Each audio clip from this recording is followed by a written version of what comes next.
Ginala.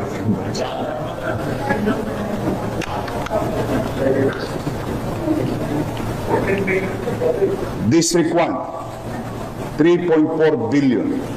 District 2, 2 billion and 59 million. District 3, 4.2 billion. District 4, 1.3 billion. District 5, 1.1 billion. District 6, 2 billion and 60 million. Total of 14 billion, 313 million, 132,309 pesos and 12 centavos from project allocation for the year 2022, 2023, 2024, and 2025. At malamang sa hindi, kulang pa yan. Kasi ang lahat ng ito ay kinuha lang namin sa website ng Pangulo.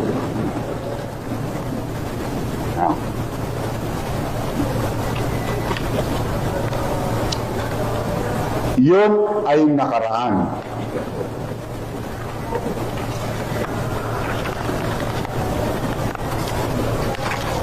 Ngayon may bago pa. 112 new ongoing projects without permit, without paying regulatory fees for the local government of Manila. Particularly contractor's tax.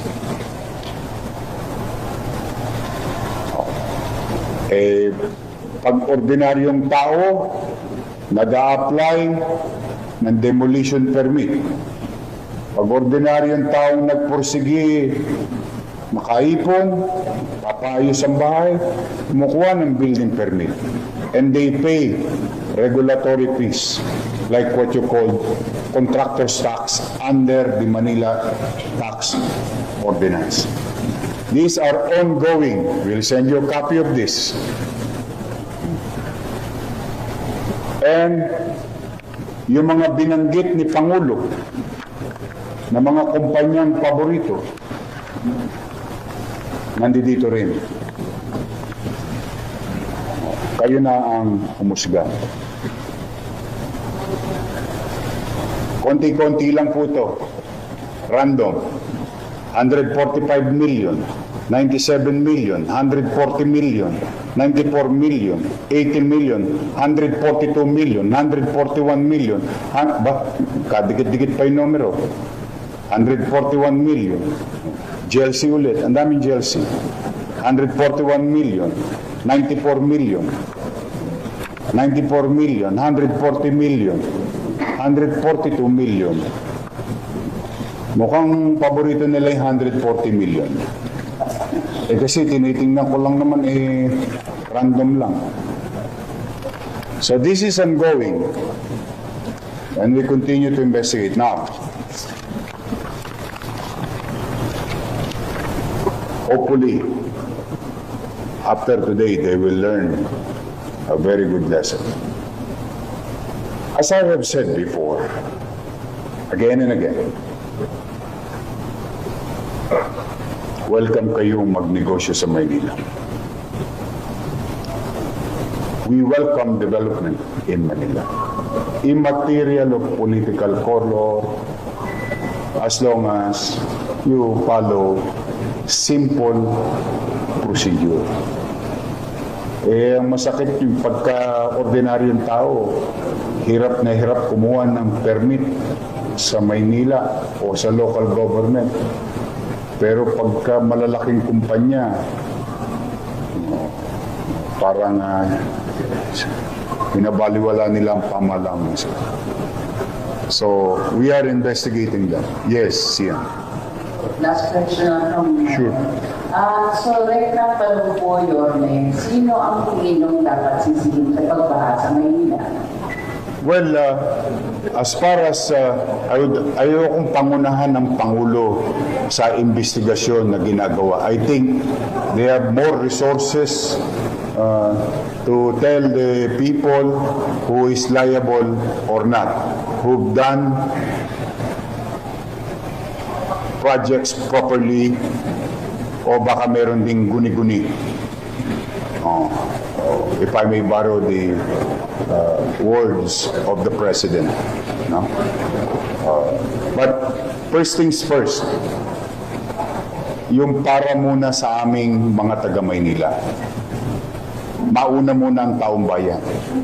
Nagagamit ang building na iyon sa pangaraw-araw na pamumuhay ng komunidad sa Santa Cruz.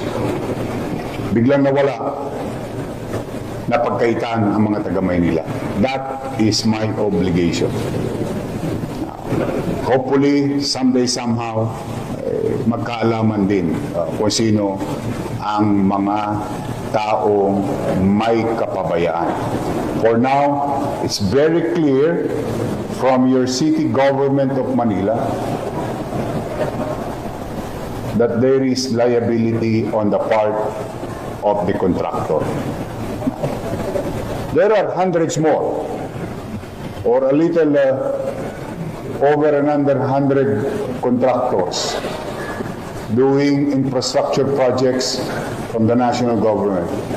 Of course, we'll go after them. The same banana.